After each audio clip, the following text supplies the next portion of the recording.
People always ask me if something has ever gone so wrong at a wedding that I couldn't fix it, and I fear that today is that day. Welcome to the hardest day of my live wedding painting career. It has taken me over 6 months to talk about this wedding. I have painted over 200 weddings and literally nothing could have prepared me for this day. It was hot and extremely wet. So the first problem I ran into was my entire easel had seized up. I could not get my easel undone for the life of me so that I could start painting. So while we waited for some pliers to arrive, I had to start prepping this canvas on the ground. Little did I know that this was the worst possible thing I could have done. I use acrylic paint for my backgrounds and normally it dries within about 5 minutes. I left my easel for 45 minutes to scout out plan B options because the bride and groom wanted an outdoor painting. When I returned to my easel, my canvas was still wet, like I could lift the paint off with my finger. I was about to paint the bride and groom in oil paints over the top of this acrylic paint, and if anyone knows anything about painting, you know that you cannot mix water and oil. But I put my worries aside and then hoped and prayed that the rain would clear so that the bride and groom could get their original vision. I use oils for the portraits because I love how they blend, but because of how moist the canvas was,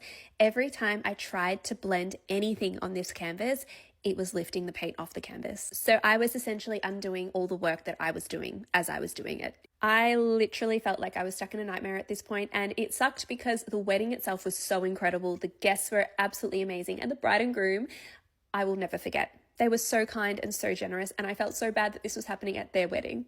I essentially had to reteach myself how to paint on the spot in order to get through this painting. So I knew that this painting was not going to turn out how my paintings normally do by the end of the night, and that kind of sucked. But the guests absolutely loved watching the process nonetheless, and I knew that I would be taking this painting home for touch-ups. This is how the painting was looking at the end of the night. As I said, not my usual standard, but the bride and groom still loved it.